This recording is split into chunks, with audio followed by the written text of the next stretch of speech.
મિત્રો, આપણે રોજબરોજ જે ગુજરાતી બોલીએ છીએ, શું તમને ખબર છે કે શુદ્ધ ગુજરાતી છે?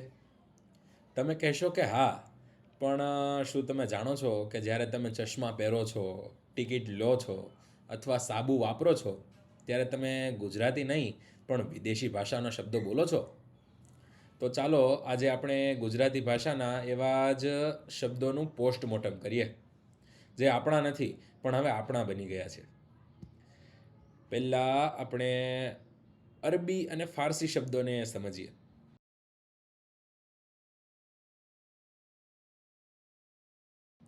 ગુજરાત પર વર્ષો સુધી મુસ્લિમ શાસકો અને વેપારીઓનો પ્રભાવ રહ્યો.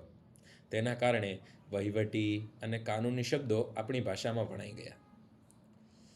અદાલત, વકીલ, ગુનો, સાક્ષી, જામીન, તારીખ, મહેસૂલ, આ બધા શબ્દો અરબી ફારસી શબ્દો છે.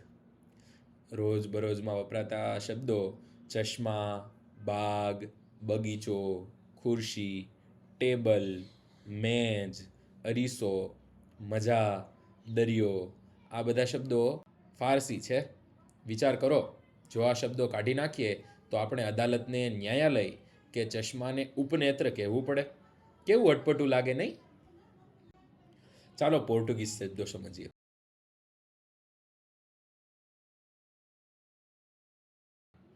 પોર્ટુગીઝોએ ભારતને બટાકા અને તમાકુ તો આપ્યા જ છે, પણ સાથે સાથે ઘણા શબ્દો પણ આપ્યા છે. સાબુ, ડોલ, બાલદી, ચાવી, તિજોરી, પગરખા, બટાટા, પાઉં, આ બધા શબ્દો પોર્ટુગીઝ છે.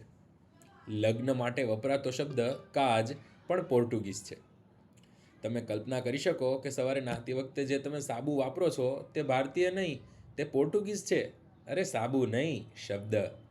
ઘણી વખત પાટલુન અને બુશર્ટ કે બુસ્કોટ આવા શબ્દો પણ આપણે સાંભળ્યા હશે. એ શબ્દો પણ પોર્ટુગીઝ ભાષાની અસર છે. ચાલો હવે અંગ્રેજી શબ્દો સમજીએ.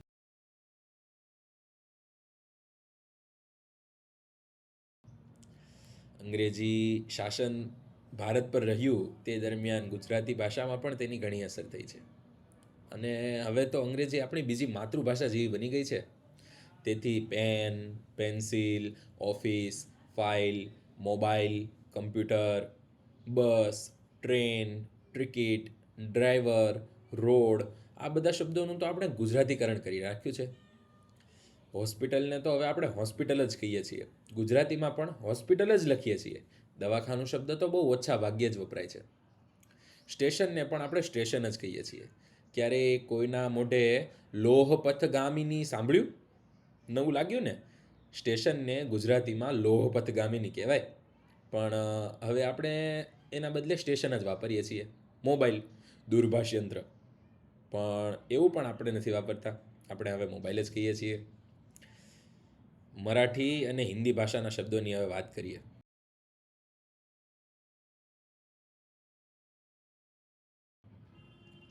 ગુજરાત અને મહારાષ્ટ્ર વર્ષો સુધી એક જ રાજ્ય હતા, બૃહદ મુંબઈ. એટલે એની પણ આપણી ભાષા પર ઘણી અસર છે. દાદા, વડો, શીરો, ચળવળ, વહીવટી શબ્દોમાં મરાઠીની છાંટ જોવા મળે છે.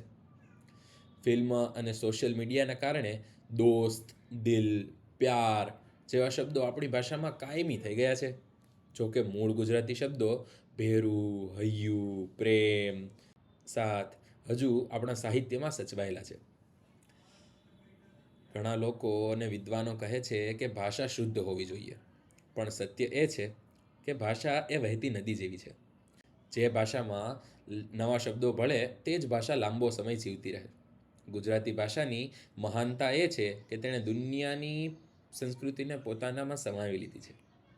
આ વિવિધતા આપણે આજે ગ્લોબલ ગુજરાતી બનાવે છે. તો મિત્રો, આજે તમે જાણ્યું કે તમારી બોલીમાં કેટલા વિદેશી શબ્દો છુપાયેલા છે. તો તમને સૌથી વધુ આશ્ચર્ય કયો શબ્દ જાણીને થયું? શું તમને કોઈ એવો શબ્દ ખબર છે કે જે વિદેશી હોય અને આપણી ગુજરાતી તરીકે વાપરતા હોઈએ? કોમેન્ટમાં જણાવો. વિડીયો ગમ્યો હોય તો તમારા ભાષા પ્રેમી મિત્રો સાથે શેર કરજો. સબસ્ક્રાઈબ કરવાનું ભૂલતા નહીં. આવજો, મળીએ આવતા વિડીયોમાં.